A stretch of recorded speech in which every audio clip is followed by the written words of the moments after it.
sono iniziati i campionati del mondo di sci alpino 2021 a Cortina.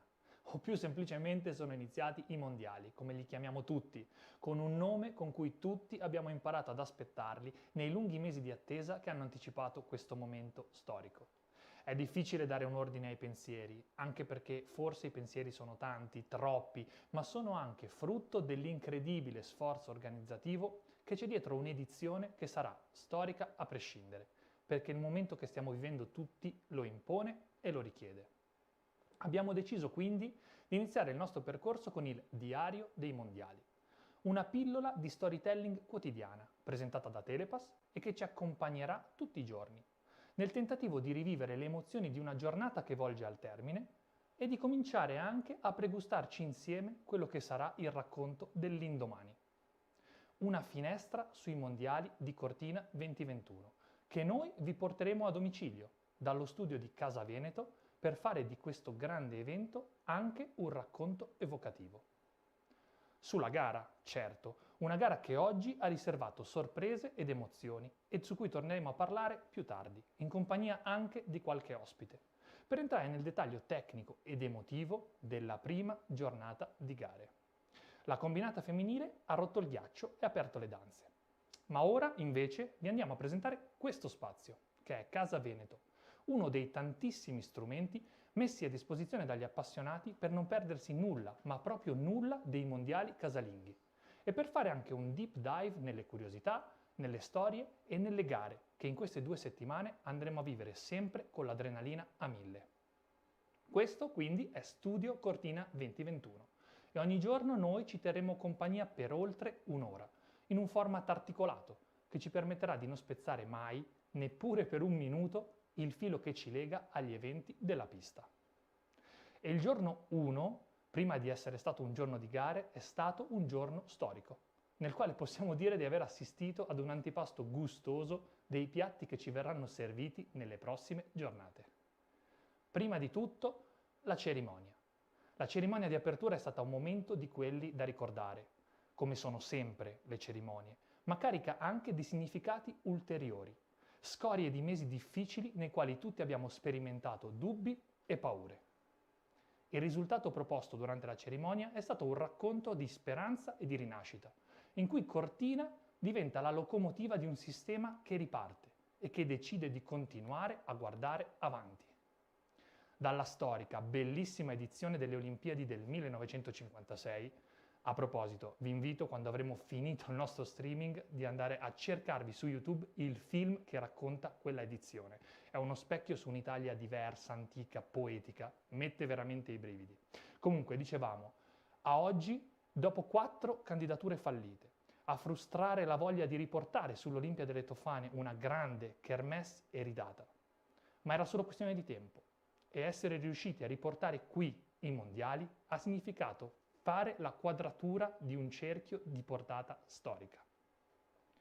Delle tappe di avvicinamento a questi mondiali e delle difficoltà che abbiamo vissuto tutti in questi mesi siamo consapevoli tutti, perché sono le stesse identiche difficoltà che hanno vissuto le scuole, gli ospedali, i bar, i ristoranti, più in generale tutti gli abitanti del mondo. Ma oggi siamo qui e siamo qui a raccontare di un evento che sarà il più grande evento mai realizzato al mondo durante una crisi pandemica di questa portata. E questo è un motivo in più per vivercelo fino in fondo, a polmoni aperti e con il divertimento di sentirci comunque a bordo pista insieme. In questo Cortina ha messo in moto una macchina organizzativa incredibile. Scaricatevi la app, iscrivetevi al canale YouTube, seguite sui social Cortina 2021. Perché tantissime cose, tutte creative, vi permetteranno di vivere questi mondiali come se foste qui. Per questa nostra prima puntata di Studio Cortina 2021, in diretta da Casa Veneto, oggi, che è lunedì 8 gennaio 2021, ci concederemo l'unico momento di fierezza di tutte le nostre 2 settimane insieme. Perché le cose grandi, come queste, per capirle, a volte servono i numeri. Ci saranno 13 titoli mondiali da assegnare, oltre 600 atleti presenti provenienti da 70 nazioni diverse, più di 6.000 persone tra addetti ai lavori, volontari, tecnici, preparatori atletici, skiman e dirigenti, più ovviamente gli atleti. E soprattutto Più di tutto questo, 500 milioni di persone collegate in diretta televisiva da ogni angolo del pianeta, più tutti quelli che attraverso i social e il web vorranno sentirsi parte di questo grande evento. In una parola, voi, che ci farete sentire tutto l'amore e il calore della vostra passione in tutte le maniere possibili. Perché i mondiali sono di tutti. Quindi benvenuti a voi, graditissimi ospiti del nostro palinsesto, che costruiremo anche insieme e che sarà una delle voci di queste 2 settimane. Questo è Studio Cortina 2021. Oggi è il giorno 1 e tutto è finalmente apparecchiato per inoltrarci subito nella gara del giorno. E lo faremo in compagnia di un ospite speciale. Nel nostro benvenuto e nel nostro presentare questo spazio di Casa Veneto abbiamo parlato della combinata alpina parlando di sorprese e di emozioni. La sorpresa è stata la cancellazione della gara di oggi, mentre l'emozione ovviamente è l'attesa, che aggiunge un giorno extra nel tempo che dobbiamo attendere per vedere le grandi campionesse e campioni presenti a questi mondiali di Cortina in pista. Questo però ci permette di introdurre il nostro primo ospite per parlare di storytelling. Vi abbiamo raccontato di come questo angolo di Casa Veneto sarà l'angolo delle storie. Andremo alla ricerca della narrativa di tutto quello che gira intorno a un mondiale. Ovviamente la narrativa degli atleti, la narrativa tecnica, ma anche il coinvolgimento diretto di tutte quelle parti che concorrono a realizzare un'impresa gigante come un evento come questo. Istituzioni, partner e grandi tecnici che ci permetteranno di addentrarci nelle storie, nella storia. Negli ultimi anni abbiamo visto il proliferare di una grande attitudine al racconto aziendale. Film, libri ci portano alla scoperta di quelle che sono le vere e proprie avventure industriali più importanti al mondo e più importanti del nostro paese. Diventa una tematica molto affascinante scoprire quelle che sono le idee, le famiglie, le visioni dietro i cambiamenti industriali che cambiano e danno una forma al nostro modo di vivere.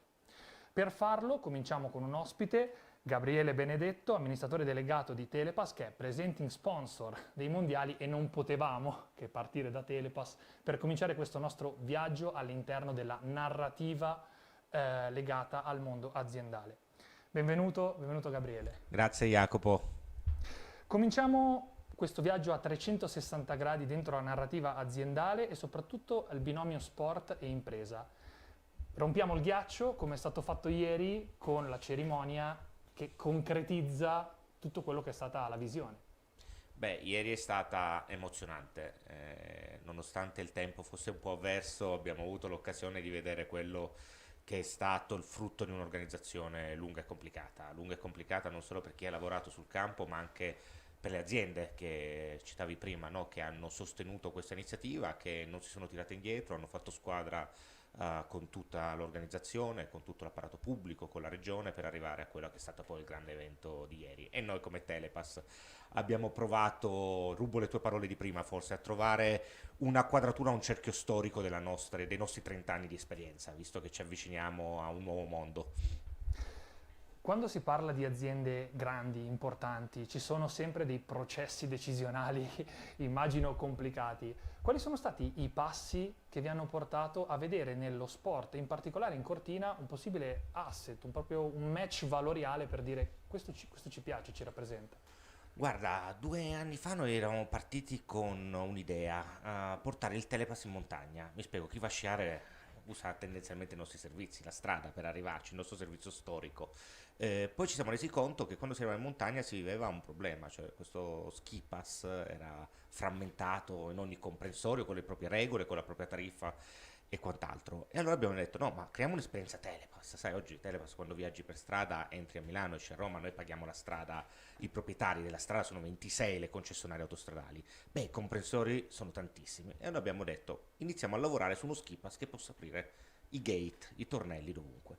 Sono passati 2 anni, ci siamo riusciti, è arrivata Cortina. Cortina era l'emblema per poter affermare che Telepass stava diventando un'altra cosa, una piattaforma di mobilità, era la montagna, era lo sport. Lo sport non solo è seguito, ma per andare a fare sport ti muovi. Telepass è una società che aggrega servizi di mobilità e li rende disponibili in modo semplice, no? E era il momento giusto per presentarci in un modo nuovo dopo 30 anni di storia, con il nuovo logo, con i nuovi servizi, partendo dallo ski pass in un contesto unico, che è quello di Cortina. Parto dalle tue parole per toccare un tema che mi affascina molto. Portare cambiamenti non è mai facile, soprattutto più si è grandi più è difficile cambiare. E immagino che il passo più difficile, tu hai parlato di tante cose diverse, nuove, sia quello di portare una rivoluzione culturale nei confronti del proprio cliente e anche dei possibili nuovi clienti. Quali sono i passi che si fanno per portare avanti una rivoluzione culturale?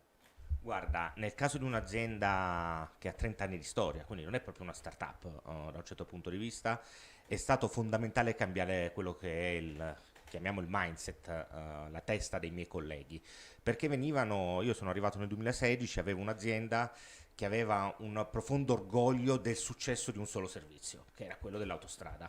26 anni di storia in un servizio eccezionale con 12 milioni di clienti in giro che usavano quel servizio. Beh, bisognava rendersi conto che dovevamo evitare il rischio Kodak, il rischio di scomparire dalla competizione, dalle nuove tecnologie e quant'altro. E allora, partendo dagli elementi di forza valoriali dell'azienda, siamo andati a montare un percorso, quello di aggiungere tutti i servizi di mobilità che ci sono oggi, dal monopattino alla bicicletta, allo ski pass, ai parcheggi, oggi ce ne sono tantissimi. E l'obiettivo era avere un'esperienza unica di mobilità, quello che avevamo sempre fatto. Beh, l'abbiamo fatto intanto collaborando con le start-up, abbiamo investito, abbiamo acquisito nelle start-up, abbiamo portato gente con una testa diversa, con un modo di lavorare diverso, ma anche con tecnologie diverse, perché la nostra tecnologia iniziava ad avere anni di storia, funzionava benissimo, ma aveva degli anni e per essere veloci nel mondo di oggi anche le tecnologie devono essere più moderne e questo ci ha aiutato a fare la corsa ai 25 servizi che oggi gestiamo. Che non sono pochi, non sono affatto pochi. Hai citato 30 anni di storia e qui mi permetto una divagazione nella narrativa pura perché penso che sia estremamente interessante, sicuramente lo è per me. Telepass nasce con un legame, Telepass come lo conosciamo noi clienti, con lo sport piuttosto forte. Ce ne racconti un pezzo? 1990, dopo 2 anni di test, l'Italia, precursore direi al mondo, sicuramente in Europa, lancia il telepedaggiamento. Era Italia 90, ecco il motivo del collegamento dello sport. Bisognava collegare Milano-Torino per le partite in un modo più efficiente, ridurre il traffico in avvicinamento alle partite e allora dopo 2 anni di test l'Italia ha deciso di lanciare il telepedaggiamento e in questo devo dire è una delle poche cose in cui l'Italia ha fatto scuola nel resto dei paesi in Europa, ma direi in tutto il mondo. Ho un'ultima domanda ed è legata al tema dell'innovazione in quanto tale, perché è una parola sulla bocca di tutti, sicuramente, è una parola della quale tutti si gonfiano il petto perché essere innovativi, in realtà poi essere innovativi è complicato, perché significa essere di frontiera, avere in mente qual è l'offerta e guardare oltre. In 30 anni è cambiato tantissimo, il servizio continua a farlo. Qual è il valore, quali sono le idee, cosa ci sta dietro l'essere sempre puntati al futuro e quali sono le cose più difficili per farlo con continuità, con consistenza?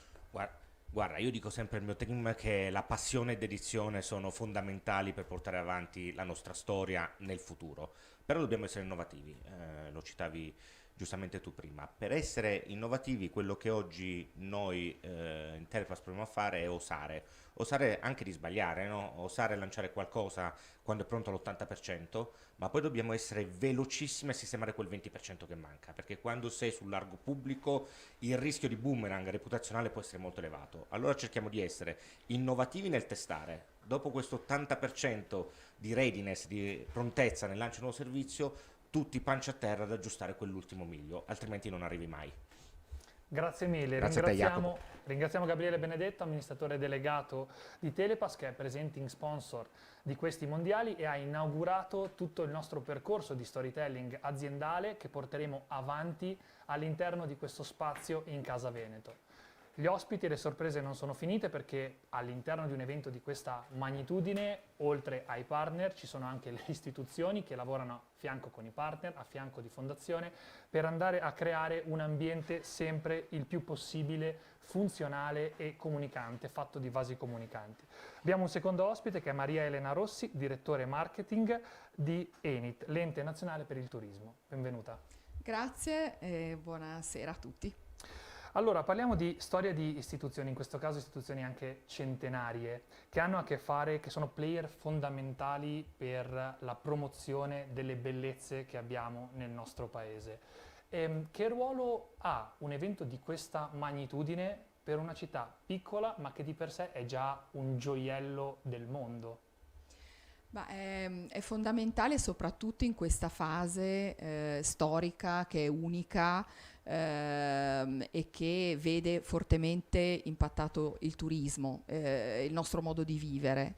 È unica perché ci dà l'opportunità di fare il posizionamento dell'Italia e di usare Cortina, che è un brand mondiale, diciamocelo, per raccontare l'Italia e i suoi valori. Non sono solo i valori del Made in Italy, ma sono anche i valori dello sport, il valore della passione, che sono dei valori che sono, come giustamente dicevi, sono stati raccontati da Enit da 100 anni. La nostra istituzione esiste, è stata fondata nel 1919, è il più antico ente del turismo che esiste in Europa e se noi andiamo a guardare, e lo stiamo facendo, stiamo digitalizzando tutto il nostro archivio storico e abbiamo lanciato un sito che si chiama Mostre Virtuali, abbiamo fatto la prima mostra e raccogliendo questo materiale, attualmente è digitalizzato circa 20.000, sono 20.000 reperti su 100.000, abbiamo trovato dei magnifici manifesti di Cortina, anche perché il poster, il manifesto all'inizio negli anni 20 e 30 era qualcosa di nuovo per raccontare l'Italia e questi poster venivano utilizzati, appunto stampati a centinaia di migliaia di pezzi e venivano poi mandati in tutte le sedi estere. Oggi nelle sedi estere mandiamo i post da mettere sui social e i video, no? E quindi il mondo è veramente cambiato ed è per questo che un evento come i mondiali stanno in questo momento ovunque sull'ecosistema digitale, in TV, alla radio, nel mondo e lì possiamo raccontare i valori che, come dicevo, saranno ancora più forti quando si ripartirà. Passione, sport, outdoor, natura, abbiamo tutti bisogno di stare all'aria aperta e l'Italia ha tantissimo da raccontare su tutto questo. Avremo, come dire, una ripartenza che sarà più italiana, sarà più nazionale, sarà più di prossimità europea, tutto l'extra Europa potrà partire più avanti, però questo non significa che non stia sognando l'Italia, lo sta facendo perché anche qui gli sistemi digitali ci aiutano a monitorare quello che si sta dicendo sulla rete, noi lo facciamo tutti i giorni, interveniamo, interagiamo con il pubblico internazionale e c'è tanto voglia d'Italia, sicuramente. Approfitto della tua presenza perché noi creeremo il palinsesto il più completo possibile, ma avere qualcuno che rappresenta un'istituzione che ha più di 100 anni è una rarità, è veramente un unicum per fare un po' un passo indietro. Per poi, dopo torneremo sui temi dell'attualità, della contemporaneità, però andare indietro è molto affascinante, soprattutto per me, ma immagino anche per chi ci segue, perché ci sono delle storie che partono da una visione, da una missione quasi di portare avanti delle idee. Come nasce l'Ente Nazionale per il Turismo proprio a livello di idee, di progetto iniziale? Ma non dimentichiamo o ricordiamo che il 1919 si usciva da una guerra e che c'era un gran bisogno di raccontare l'Italia, come tutti i paesi stavano facendo d'altra parte. La missione con cui è nato l'Ente Nazionale del Turismo era quella, insieme ad altre istituzioni, pensa al Touring Club italiano, che ancora esiste, che è nato prima, insieme alle ferrovie dello Stato che esistevano, di raccontare tutti insieme come venire in Italia, con che mezzo, a vedere che cosa. Il Touring Club rappresentava le principali, raccontava le istituzioni culturali italiane. E c'era anche una finalità di natura commerciale, quindi c'era anche la volontà di vendere il prodotto, soprattutto i biglietti dei treni, per far venire le persone, per far viaggiare le persone. Era un momento di ripartenza e che poi, come dire, insomma, le vicende non le dobbiamo riprendere qui, ma la ripartenza vera ci fu dopo la seconda guerra mondiale, con la ripresa e col boom economico. Tutti partivano, il boom economico ha portato le prime vacanze e le villeggiatura. La macchina, abbiamo tantissimi film che lo hanno raccontato, no? Anche che sono diventati famosi all'estero, e per cui l'Italia ancora è ricordata all'estero con i film degli anni 60, e quella ripartenza di allora un po' ci fa ricordare oggi, perché pensavamo che la macchina tutto sommato fosse diventata un po' obsoleta, no? Parliamo tanto di chiaramente di aereo, ma non soltanto, no? Diciamo, non pensavamo che invece quest'anno e l'anno scorso sono stati anni dove tutti sono andati in vacanza in macchina, perché ci si poteva muovere nella prossimità, ti dava il senso del distanziamento e la sicurezza. Era più flessibile perché se succedeva qualcosa potevi tornare, quindi noi abbiamo di nuovo visto questo movimento di viaggiatori in macchina, per cui diciamo the car is the new black, no? È tornato. Ma un altro strumento, ad esempio, che fa venire in mente sempre quell'epoca è il telefono. Tantissime persone prenotano di nuovo il telefono perché si fidano, vogliono sentire la voce, la dimensione umana, e quindi c'è l'albergo, posso prenotare, quali sono le norme, quindi ci dà maggiore sicurezza. Io penso che la fase interessante che stiamo vivendo sia che fino a prima della pandemia noi ci fidassimo ciecamente di tecnologia e scienza, pensando che ci avrebbero risolto tutti i problemi o anticipato eventuali problemi che potevano arrivare. In realtà siamo tornati in una fase quasi premoderna, dove l'elemento umano è tornato a essere estremamente importante. Credo che lo sarà ancora di più, perché siamo tutti solo legati anche nel viaggio mentale attraverso video, attraverso contatti virtuali, e adesso si riparte invece con la voglia dei contatti umani, e penso che la dimensione umana e in questo l'italianità è straordinaria, perché noi siamo conosciuti per la nostra capacità di umanità, per il nostro calore, per la nostra capacità di accoglienza, e il turismo è stato fortemente toccato dalla pandemia, e quindi ha colpito l'economia, la nostra società in maniera importante, ma allo stesso tempo credo che ci manchi anche questo aspetto di accoglienza, che fa parte della nostra natura, della nostra cultura. E quindi insomma in tutto questo abbiamo fatto una storia veloce, e molto spesso lo stesso presidente incaricato Draghi ha detto, no, che ci troviamo in una fase post bellica, no? E in qualche modo riprendendo e riguardando la storia dell'Enit, tutte queste fasi in effetti si possono ritrovare, e adesso ci troviamo noi a dover affrontare un momento così difficile, ma anche pieno di opportunità. Approfitto del tema della contemporaneità anche per lanciare una piccola provocazione. Si dice nema profeta in patria. Noi abbiamo un patrimonio culturale che definire il migliore al mondo, o comunque il più copioso al mondo, è riduttivo, ma allo stesso tempo si respira sempre un po' di esterofilia, soprattutto quando si parla di viaggio, il viaggio deve essere esotico e magari non si conosce il borgo vicino a casa, oppure il patrimonio che sta veramente sul territorio a pochi passi di distanza. Lo scenario post-bellico a cui ti riferivi può cambiare in qualche maniera questa percezione? Allora, un po' forzatamente sì, perché come dicevamo l'accessibilità era molto limitata, gli spostamenti, l'assenza della possibilità di accedere a visti, ci porterà sicuramente, ci ha già portato l'anno scorso, no? Abbiamo riscoperto le gite fuori porta, no? Le escursioni in giornata che portano appunto alla visita dei luoghi minori, no? del nostro paese. Ci ha anche portato a riscoprire l'autenticità, no? Io penso al fatto che molti territori che vivevano di turismo abbiano anche un po' sminuito il valore del prodotto locale, del piatto autentico. L'italiano che viaggia vuole mangiare il vero piatto autentico, non il piatto da turista.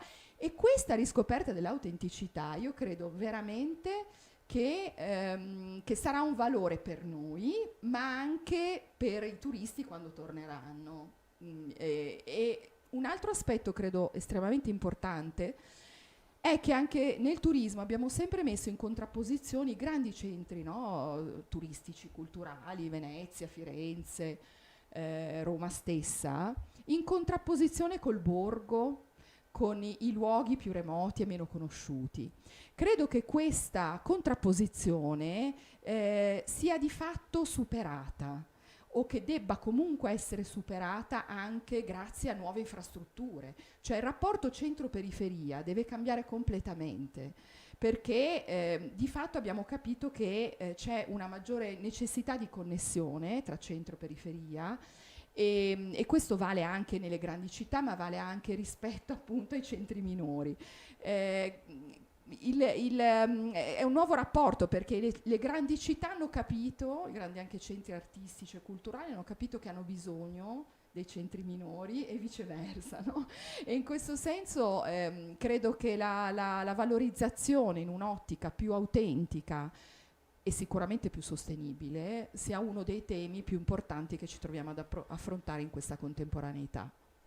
Abbiamo un paio di minuti per un'ultima domanda prima di un collegamento da Casa Italia per la conferenza stampa, e ne approfitterei per fare una domanda che è quasi personale, perché per me viaggiare è sempre stato andare ad apprendere, a rubare cultura. Penso già al Grand Tour che si faceva nell'Ottocento, dove l'Italia era il punto focale per qualunque intellettuale europeo. Se viaggiare vuol dire cultura, turismo vuol dire, curare il turismo vuol dire curare anche la cultura. Come funziona questo binomio? Qual è il futuro per questo binomio? Ma anche qui, se andiamo a leggere nei trend, il fatto di viaggiare per conoscere emerge come uno dei trend importanti, no? Noi, ad esempio, quest'anno è la ricorrenza ai 700 anni dalla morte di Dante. E dall'anno scorso abbiamo iniziato con gli operatori turistici internazionali a dare dei corsi di italiano. La lingua italiana è amata da tutti, anche solo per la sonorità, no? Per la melodia che produce. Ecco, quando ho assistito ad alcune delle lezioni fatte in Russia, in Cina, in Giappone della lingua italiana, vedendo come questi operatori turistici, quindi agenzie di viaggio, no? E queste persone volessero imparare la lingua italiana, mi è venuto mi hai fatto pensare dicendo, facendomi questa domanda, a quanto in effetti come dire, ci sia voglia di conoscenza, perché poi la lingua è uno strumento fondamentale di conoscenza, no? E credo che anche questo sia qualcosa che stiamo riscoprendo, lo dico come fenomeno globale, cioè l'importanza della conoscenza anche dell'altro, no? Perché ne siamo così distanti che adesso abbiamo voglia di comunicare, e comunque in generale le persone hanno passato questo anno di semi-lockdown o di difficoltà, insomma di limitazione dei movimenti, anche imparando. Non c'è mai stato come adesso che sono stati scaricati corsi in ogni ambito, anche culturale, no? Linguistico, culinario, eccetera, eccetera. Quindi credo che su questo noi abbiamo tantissimo da raccontare, come hai detto tu, per il nostro patrimonio materiale e immateriale, e credo che l'Italia in questo, anche come leader nel mondo del turismo, debba giocare un ruolo. Grazie mille. Abbiamo fatto con Maria Elena Rossi un viaggio nell'Italia, Italia dei borghi, Italia delle grandi città, Italia della cultura e del turismo. Grazie mille di essere stata con noi. Grazie a voi. Noi abbiamo iniziato quindi con questi due graditi ospiti, diciamo, il nostro viaggio nello storytelling aziendale e istituzionale che faremo e porteremo avanti qui a Casa Veneto.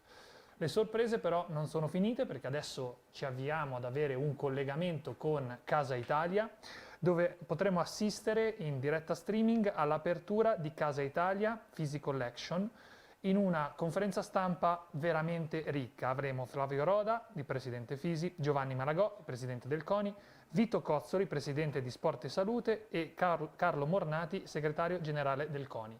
Insieme a loro ci saranno anche Dominic Paris e Christoph Innerhofer. Questa conferenza stampa, alla quale daremo a breve la linea, dà un po' il kick-off istituzionale con le grandi cariche tutte schierate per raccontare, dare l'inizio a questi mondiali di Cortina. Mondiali di Cortina che ieri hanno visto l'inizio dei giochi con la cerimonia di apertura, che è stata sicuramente un momento emozionante di avvicinamento, che ha visto il concretizzarsi di tutto il lungo percorso che abbiamo visto nel pre in un momento singolo e l'inizio di un percorso nuovo che invece riguarderà le gare, riguarderà gli atleti e riguarderà quello che accadrà sulla pista.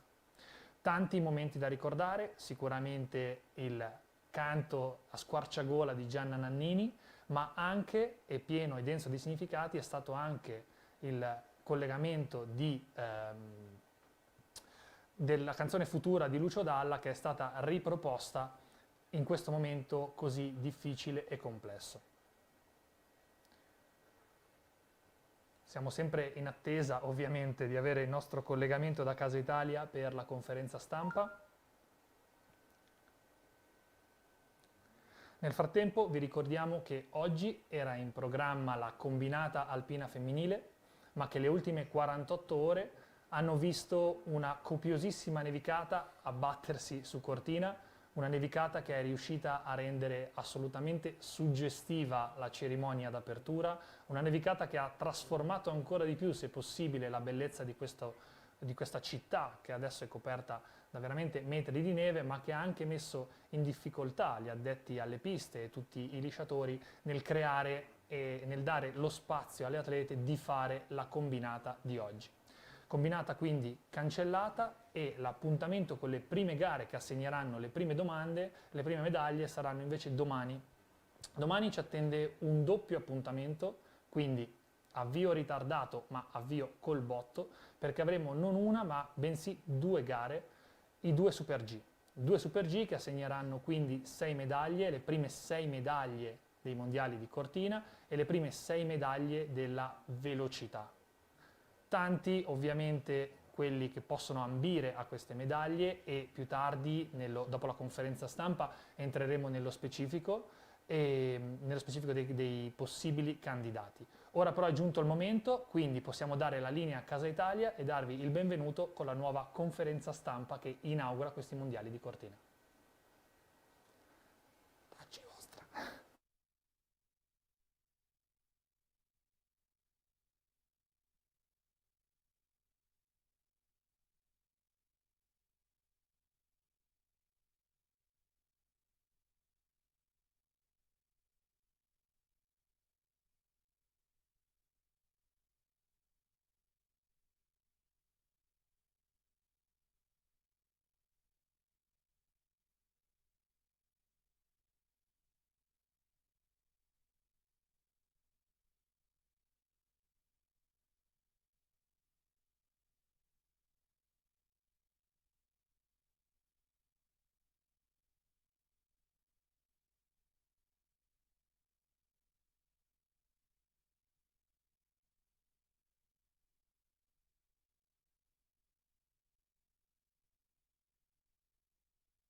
Giorno 1 dei mondiali di Cortina 2021 presentati da Telepass. E la parola che descrive il giorno più di qualunque altra, quella che abbiamo scelto, è neve.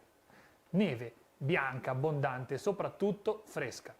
Caduta a centimetri, quasi a secchiate nelle ultime 48 ore malcontate, da un cielo generoso qui a Cortina, offrendo una cornice elegante ed eterea per l'inizio di questi attesi mondiali. Inizia l'evento e noi, per raccontarvelo, decidiamo subito di partire dalla neve. Può sembrare banale, forse scontato, di sicuro semplice, ma le cose semplici nascondono sempre la bellezza della saggezza popolare. Le cose semplici non dicono cose poco interessanti, ma dicono cose universali, grandi verità che ci uniscono in un pensiero comune. Quindi sono iniziati i mondiali. Mondiali di cui in questo diario quotidiano vi racconteremo frammenti, angoli, spicchi di narrativa per avere sotto braccio, sullo smartphone, sui social o sulla app, un fil rouge che ci terrà legati tutti quanti insieme. Con i risultati, ma oltre i risultati, scavalcando la cronaca ed entrando nei dettagli, perché ogni grande storia si nasconde proprio nei dettagli e nel loro racconto. Sarà un modo per stare al passo con la vita, con i ritmi e con le esperienze che si vivono qui a bordo pista, per un evento gigantesco e unico che arriva a riscrivere con forza le regole della comunicazione sportiva. Innovazione, tanto tecnologica quanto narrativa, tanto emozionale quanto tecnica, perché i mondiali sono un momento unico dentro una stagione complessa e complicata. E sono i 15 giorni in cui lo sguardo del mondo intero è rivolto proprio qui. Innovazione che avvicina e allo stesso tempo innovazione che semplifica, perché un'imponente macchina organizzativa riesce a portare tutti gli appassionati a Cortina con il semplice gesto di un click. Saranno quindi 14 giorni di gare, 15 in totale, durante i quali quello che succederà a Cortina sarà cliccatissimo, ricercato e soprattutto sulla punta della lingua di tutti. Campioni e campionesse con la C maiuscola, atleti e atlete nel pieno del proprio splendore tecnico e atletico, giovani prospetti che proprio quegli stessi campioni guardavano dalla TV fino a pochi mesi fa. E in più anche gli outsider. Tutti gli atleti, sono più di 600 da 71 nazioni diverse, che dello sport e dello sci hanno fatto un mestiere e che guardano alla Kermesse iridata come l'occasione perfetta di scrivere il proprio nome nell'albo d'oro e consegnarlo poi all'eternità. Quello che succede a Las Vegas resta a Las Vegas, dicevano un tempo. Poi i giovani di tutto il mondo hanno iniziato a usare la frase un po' dappertutto, nella speranza di nascondere le tracce delle proprie malefatte. Allora la usiamo anche noi, ma lo facciamo da un'altra prospettiva, da un altro angolo, perché il paradigma si ribalta e racconta una verità assoluta. Quello che succede ai mondiali resterà ai mondiali. Resta sull'albo d'oro, resta sui libri di storia dello sport. A disposizione di tutti, per sempre, per essere visto e rivissuto. Alla disponibilità di tutti per essere raccontato ancora. E soprattutto alla disponibilità di nessuno per essere cancellato. Qui, tra i 120 km di pista di Cortina d'Ampezzo, si stanno per srotolare tele di storia. E questo è soltanto il giorno 1.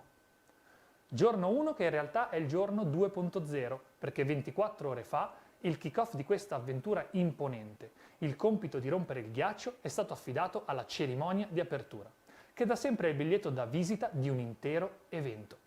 La cerimonia di apertura racconta una storia, racconta una visione e parla di un percorso che finisce, quello organizzativo, lungo e complesso, e anche di uno che inizia, quello di pista, quello delle gare, che sarà condensato, emozionante e soprattutto che lascerà l'eredità culturale ai posteri. Tra le tante cose per cui vale davvero la pena di premere rewind e riguardare tutta la cerimonia, ne cito soltanto uno, per ragioni di tempo, ed è la versione da brividi che Francesco Gabbani ha offerto di Futura, un miracolo della canzone italiana. Lucio Dalla la scrisse nel 1979 seduto su una panchina di Berlino a pochi passi dal muro, chiedendo a se stesso e al mondo che cosa sarà del domani. Oggi attuale più che mai, in un presente fatto di case diventate rifugi e di muri invisibili. Futura resta un grido di emozione e di speranza. Vero come se non più di allora, e Cortina l'ha scelto per dire al mondo andiamo avanti insieme.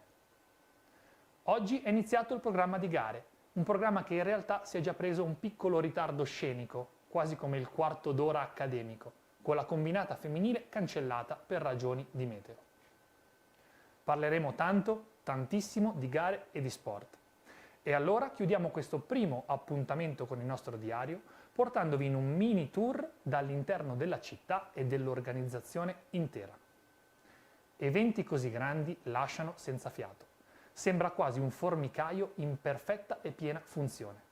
È come se una metropoli gigantesca fosse stata compressa dentro spazi ridotti, abbracciati pure da montagne maestose. Un orologio svizzero in cui i migliori talenti del mondo di ogni settore, dall'intrattenimento all'impiantistica, fanno sistema, portando le ultime innovazioni e creando un mondo fantastico, sospeso nel tempo e nello spazio. Sembra quasi un parco dei divertimenti o la scuola di Hogwarts nella notte di Natale. Più di 6.000 anime, che in un sistema di vasi comunicanti creano un'esperienza perfetta. Sembra un villaggio che scoppia di vita e che garantirà un finale perfetto. Tutto quindi è apparecchiato, tutto è pronto, tutto è sinceramente magnifico ed eccitante. E non mancano i modi per viverlo a 360 gradi anche dal divano di casa. E allora chiudiamo questa prima pagina di diario con una richiesta. Fateci sentire la vostra passione e la partecipazione ovunque siate nel globo, perché per 14 giorni questa sarà la casa di tutti. Io sono Jacopo Pozzi, la parola del giorno è sicuramente neve e questo è il Diario dei Mondiali, un pezzo di storia con il quale abbiamo rotto il ghiaccio e che sarà il nostro salotto per 2 intere settimane. A domani!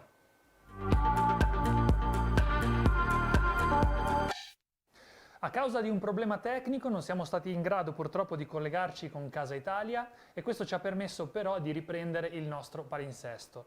Siamo partiti col Diario dei Mondiali presentato da Telepass, che sarà una pillola di storytelling quotidiana e che ci guiderà all'interno della narrativa di questi mondiali, sempre da un angolo un po' particolare. Come vi abbiamo detto, però, la gara di oggi è stata sospesa, cancellata. Questo pone tutti gli obiettivi e tutti i riflettori sulle gare di domani. Sarebbero stati previsti 2 Super G, il maschile e il femminile. Ci sarà soltanto il femminile. Ma questo non ci impedisce affatto di cominciare a pensare agli affari della pista.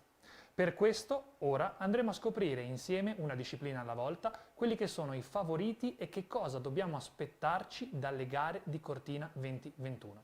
Cominciamo raccontandovi dei Super G.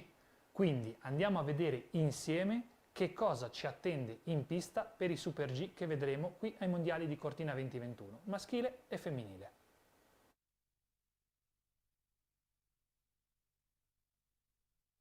E se la disciplina racconta una storia unica che si presta benissimo alle pieghe della narrativa, è vero anche però che ogni stagione ha un racconto sempre nuovo. Le gare dei mondiali, infatti, sono sempre e comunque un qualcosa di completamente diverso da tutte le altre. Sono tanti i fattori che entrano in gioco, la tensione, l'emozione, le aspettative. Per questo la sorpresa è sempre dietro l'angolo. Ma è anche vero, però, che i campioni non sono certo campioni per caso, e anzi sono campioni proprio perché hanno imparato come essere forti nel momento di maggiore pressione. Per questo, quindi, possiamo aspettarci di tutto, perché tra veterani, talenti cristallini nel pieno della loro forza e giovani promesse, il piatto è ricchissimo, tanto nel maschile quanto nel femminile. E il solo modo per scoprire chi è l'assassino alla fine del giallo sarà quello di guardare le gare di domani. Meglio se ad alto volume, tanto i vicini capiranno.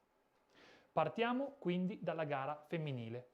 Un po' per galanteria, anche se è una roba un po' del secolo scorso, e un po' perché sarà la prima a comparire nei vostri palinsesti televisivi. Appuntamento domani alle 10:30, al via sulla leggendaria Olimpia delle Tofane. Un pezzo di cielo sotto forma di neve che non ha certo bisogno di presentazioni. E infatti ogni anno è un pezzo fondamentale del calendario femminile della Coppa del Mondo. Partenza del Super G prevista a 2190 metri, una pendenza media del 30% e una pendenza massima che tocca punte del 65% per le nostre donne jet, le specialiste della velocità che domani avranno il primo assaggio di vera adrenalina mondiale. Nell'ultima edizione, ad Åre, in Svezia, nei mondiali del 2019, si era consumata la sorpresa delle sorprese, con la grandissima americana Mikaela Shiffrin, capace a sorpresa di mettere in fila tutte le professoresse della pendenza, aggiudicandosi un oro davvero inatteso alla vigilia. Seconda fu Sofia Goggia, la grande assente di questi mondiali, alla quale mandiamo un pensiero e una carezza, potendo solo immaginare noi quanto deve essere dura per una feroce competitor come lei osservare le gare seduta sul divano di casa. Terza, ad Åre, in Svezia, fu la svizzera Corinne Suter, che proprio con Sofia si gioca quest'anno la Coppa di discesa e che quest'anno, sempre, nella stagione in corso, è seconda anche nella classifica di Super G e che si presenta a Cortina convinta di poter fare un colpaccio color oro. Corinne Suter, quindi svizzera, viso angelico ma 4 ruote motrici, è il primo nome da tenere sott'occhio per la gara di domani. O almeno lo sarebbe se non ci fosse una sua compatriota che in Super G quest'anno sta facendo semplicemente un altro sport rispetto alle altre. Parliamo di Lara Gut Berami. Lara Gut sta distruggendo la concorrenza. Vittoria a Sant'Anton, a Crans-Montana e poi la magnifica, imponente doppietta di Garmisch, dalla quale l'elvetica esce come la favorita obbligata, in forma smagliante e soprattutto dominante dal punto di vista tecnico. Il suo è uno stile tagliente che aggredisce le curve. Lei è celebre per le sue intraversate, dei passaggi che fa al limite prendendo una porta con un angolo talmente strano che solo lei riesce a uscirne facendo velocità. Dietro le due svizzere, occhio anche all'austriaca Tamara Tippler e alla sorprendentissima Michelle Gisin, un'altra svizzera, che sembra entrata nel suo prime tecnico ed emotivo proprio quest'anno e quindi risulta pericolosa in ogni disciplina, anche se il Super G non è esattamente la sua preferita.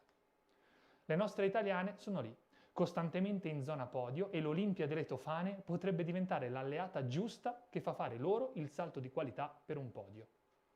Federica Brignone, quinta, e Marta Bassino, sesta, sono in alto nella top 10 della specialità, che si chiude la top 10 con Francesca Marsaglia, decima, che tra le due litiganti potrebbe anche essere la terza che alla fine gode.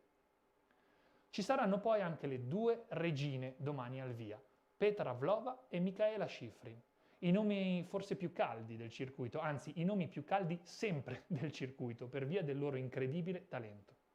Nessuna delle due però parte con i favori del pronostico. Petra è costante, ma in Super G le manca ancora l'acuto, mentre Mikaela, che quell'acuto, come vi abbiamo detto, ce l'ha avuto e come proprio ad Åre, deve riprendere confidenza con una specialità che non pratica da diverso tempo, appunto dai mondiali del 2019. La loro gara saranno altre, ma è importante guardare sempre quando scendono da una pista. Dulcis in fundo, non mi sono certo scordato della campionessa olimpica in carica, la mina vagante sempre pronta a esplodere in una gara da ricordare.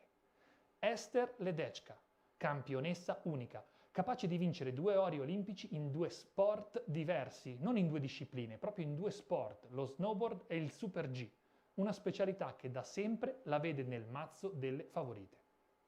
Un atteggiamento sicuro e spavaldo, stile arrogante, solo dal punto di vista tecnico ovviamente, e un sorriso spalancato che apre non appena ha finito di fare la sua gara. Mi ricorda quasi Uma Thurman in Kill Bill, spietata mentre combatte ma docile appena ha passato il traguardo. Passando invece alla gara degli uomini, domani sarà l'esordio della pista vertigine. È la prima e l'ultima tra le piste della Tofana. Unisce tracciati diversi, raccorda pezzi di storia ed emozioni completamente nuove. Da Pomedes si scendeva già negli anni 30, dopo aver fatto la salita con le pelli. Poi si svolta a sinistra per il canalone oppure si scende dritti fra i mughi. Oggi il tracciato che vedrà il Super G dei mondiali, è diverso ancora. E la cosa forse più divertente di tutte è il Ghedina Jump, il salto dedicato al campione di casa Christian Ghedina, che pare di aver dichiarato che ha accettato il titolo del salto solo dopo aver constatato che si saltavano almeno 40 metri, perché di meno per lui non erano abbastanza. Dovreste trovare anche un bellissimo video in cui racconta questa storia. Il campione del mondo in carica della disciplina è Dominic Paris e non bisogna mai sottovalutare il cuore di un campione. Un campione che sembra aver ritrovato la propria forma migliore dopo un infortunio lungo proprio nelle ultime settimane e che sembra davvero pronto ad andare a prendersi una medaglia pesante. Ad Åre, in Svezia, 2019, ebbe la meglio per 9 miseri centesimi sul francese Claret e sull'austriaco Kriechmayr, che troveremo entrambi al cancelletto di domani. L'austriaco Kriechmayr in particolare sta vivendo un momento magico, in cui sembra essersi elevato sopra tutti gli altri proprio in questa disciplina. Veni, vedi, vince. Questa è la storpiatura del latino che il fan club di Kriechmayr grida ad ogni tappa del Coppa del Mondo, per sostenere il suo idolo. Mancheranno il folklore e il calore degli austriaci. Occhio, però, perché in campo maschile la gara sembra veramente senza pronostico e aperta a tutti i contendenti, anche più di quella femminile.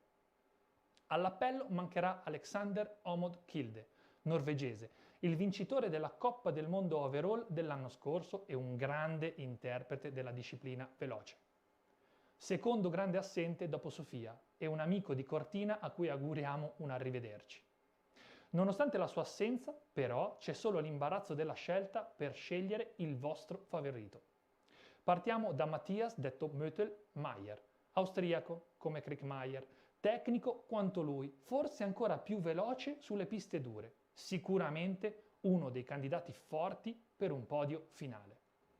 Dietro di loro c'è la coppia di svizzeri, composta da Mauro Kaviezer e da Marco Odermatt, con Odermatt in particolare, talentino del futuro, che sembra quasi sul punto di esplodere praticamente ad ogni gara. L'exploit potrebbe essere sempre dietro l'angolo quando lui è ai cancelletti di partenza. Come scheggia impazzita potremmo metterci Ryan Cochrane-Siegel, talento purissimo e atteggiamento sempre un po' al limite, che quest'anno ha vinto già a Bormio e che con l'Italia sembra avere un rapporto veramente speciale.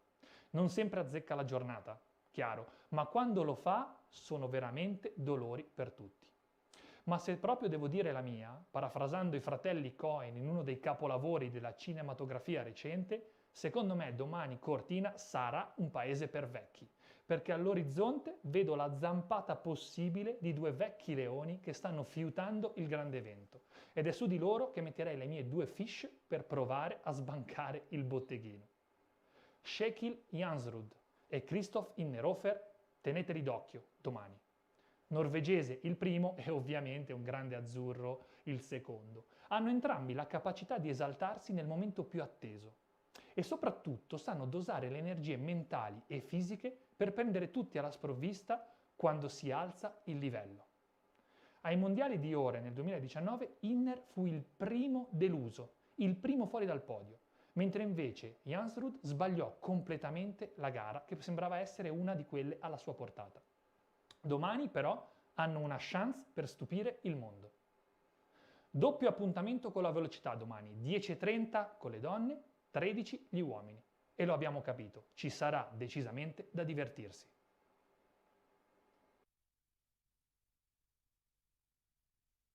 Abbiamo iniziato a parlare di piste, a parlare di neve e a parlare di gare. Notizia dell'ultima ora, domani nel programma che subisce delle variazioni ci sarà solo il Super G femminile. Questo non ci impedisce comunque di cominciare a prendere familiarità con i nomi dei grandi protagonisti e delle grandi protagoniste che cominceremo a vedere proprio a partire dalla gara di domani. In questo angolo però abbiamo deciso anche di portarvi un pezzo di narrativa in più, che prenda lo sci e lo trasformi in una storia. Quindi, per andare a concludere questa nostra prima giornata di streaming, vi proponiamo un racconto evocativo, dedicato alla storia del Super G, la disciplina che domani, complice anche l'annullamento della combinata di oggi, inaugurerà le gare mondiali. Questo è il nostro racconto dedicato al Super G. Nonostante i suoi genitori fossero norvegesi, il giovane Roald si sentiva al 100% un gallese. Era talmente fiero di essere uno dei sudditi di Sua Maestà la Regina che quando scoppiò la seconda guerra mondiale decise di arruolarsi nella Royal Air Force per andare a combattere i nazisti, ovunque essi si nascondessero. Libia, Siria, Libano, Kenya e così via, sempre impicchiata a bordo del suo caccia. Non è però per le doti belliche che il mondo si ricorda di lui. Novello Paolo sulla via di Damasco, infatti, Roald, che di cognome faceva Dal, rimase quasi cieco durante delle esercitazioni condotte ad alta velocità.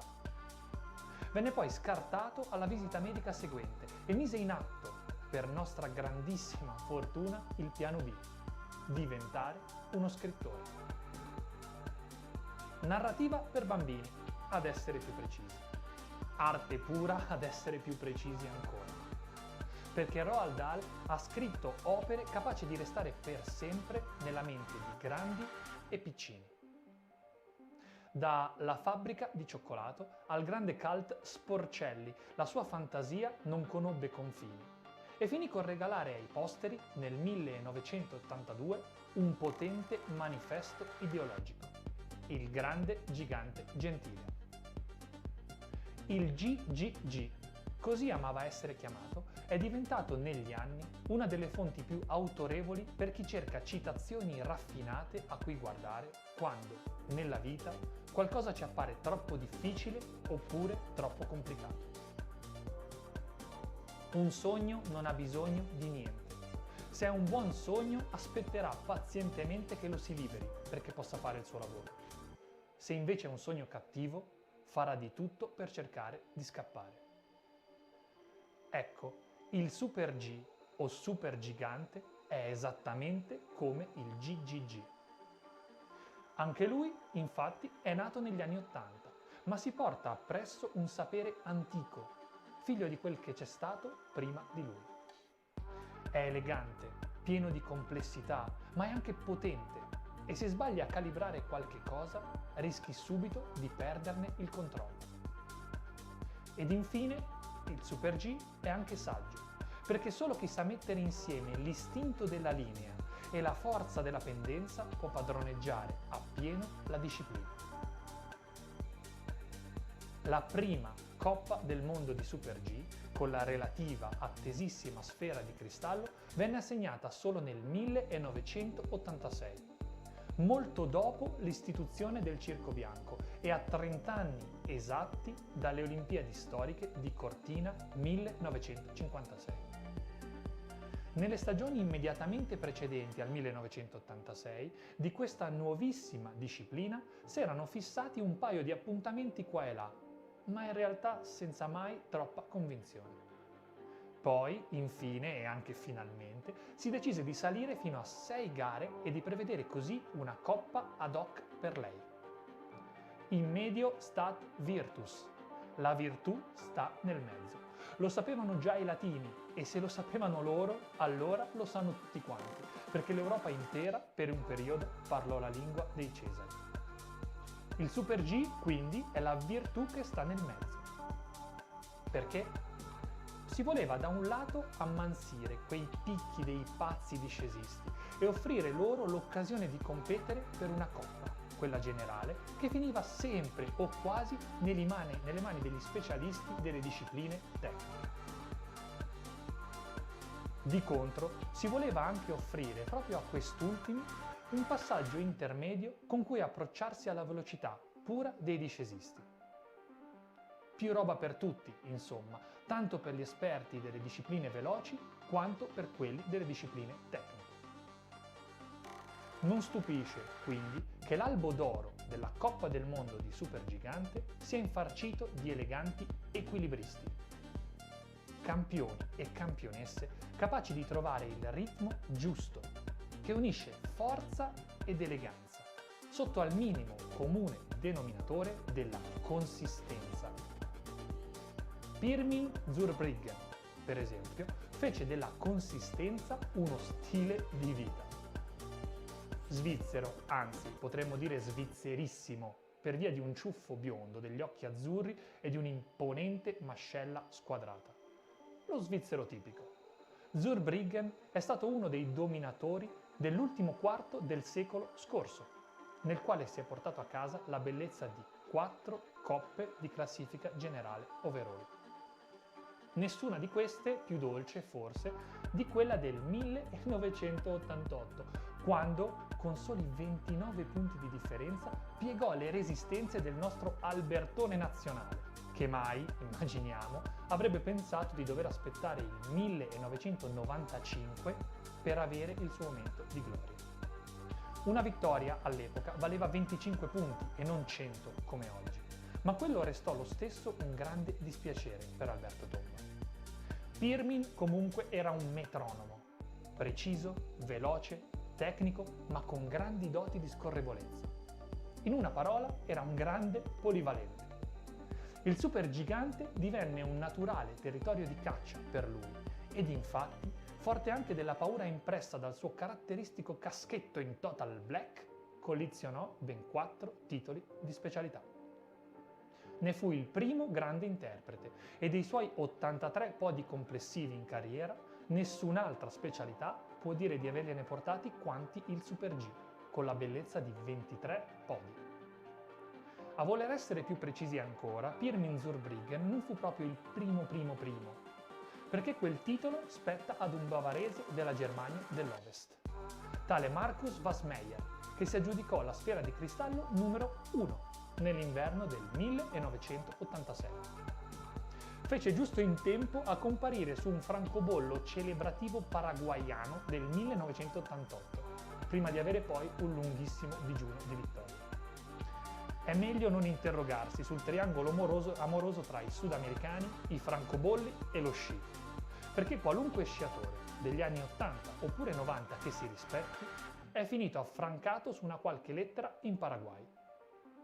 In ogni caso, Markus si presentò da favorito anche al cancelletto del Super G dei Giochi di Calgary 1988 ed inforcò dopo solo un paio di porte, una vera rarità statistica per il Super G. Si sarebbe vendicato solo 6 anni più tardi, a Lillehammer, dove aggiunse all'oro olimpico di specialità anche quello in slalom gigante.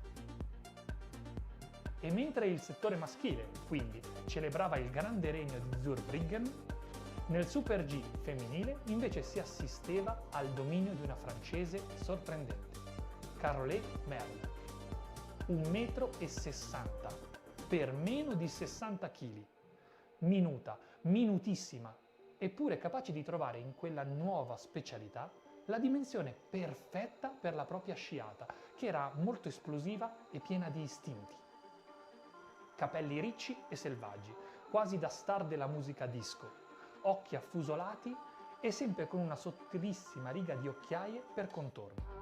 Carole è stata la specialista per eccellenza e ha raccolto ben 4 successi consecutivi a cavallo tra gli anni 80 e i 90. Una vera e propria campionessa del Super G. Ma da lì in avanti, però, la faccenda si fa complessa, almeno in campo maschile. In campo maschile, perché in quello femminile, come dicevamo, Carole cedette lo scettro a una nuova tiranna, la tedesca Katia Seitzinger, che ne vinse 4 di fila pure lei, ma che aveva il difetto d'essere noiosa, perché vinceva sempre lei, non soltanto il Super G. Tra gli uomini, invece, digerita la novità di una specialità inedita, furono in molti i campioni che si scoprirono adatti alla nuova disciplina. E l'albo d'oro dei primi anni 90 sembra quasi una collezione di figure rare. Quasi come se fossero delle figurine. Paul, detto Poli Accola, svizzero di Davos. Oppure Luc Alphand, un francese talmente amante della velocità che quando ha smesso di sciare ha deciso di mettersi alla guida di una macchina da rally. Uno da Parigi-Dakar, per intenderci. Poi c'è stato anche Sheikh Andre Hammond, e anche l'unico italiano prima di Dominic Paris a vincere, Peter Rungaldier, anno domini 1995. Una vendemmia straordinaria per il bel paese, se è vero che Tomba ne vinse addirittura 3 di coppe e che il Ghedo arrivò secondo in discesa, tutto nella stessa stagione. Eppure, nonostante questi grandissimi nomi, è un'altrettanto impressionante pioggia di stelle in campo femminile, tornarono presto di gran moda le dinastie dei tiranni. Dagli 8 titoli in 10 anni degli Attacking Vikings, la squadra norvegese che tra Svindal, 4 più 1 vinto prima, Jansrud con 3 e Kilde con 1, ha spadroneggiato la disciplina in lungo e largo dal 2009 in avanti. Per arrivare poi fino alle 4 coppe consecutive, che fanno 5 in totale, di Sua Maestà Lindsey Vonn, della quale si parla anche quando non si avrebbe in programma di farlo. Tale è la sua classe e l'importanza del suo ruolo nella storia di questo sport. Ma se c'è una coppa di specialità e se c'è uno specialista che merita di concludere questo nostro racconto, beh, se proprio dobbiamo scegliere, questi sarebbe il vincitore della stagione 2003-2004. Siamo in inverno inoltrato.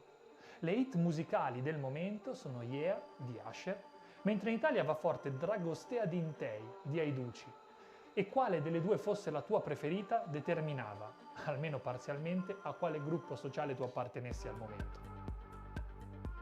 Al via della stagione c'era anche un ex giovane virgulto. Di anni ne faceva 31 e che i medici in confidenza tra loro chiamavano il miracolato. Un uomo che soli pochi mesi prima aveva rischiato addirittura l'amputazione di una gamba. Hermann Mayer era eccitato come un esordiente, ma sul suo cammino a Salisburgo facevano già bella mostra di loro.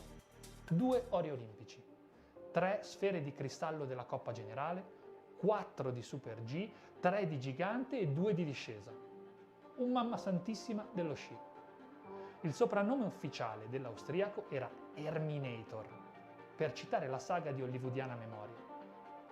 A reggere il paragone con Arnold Schwarzenegger ci pensavano non soltanto i muscoli di Hermann Mayer, ma anche i suoi lineamenti, che sembravano esattamente quelli di un eroe di un film d'azione.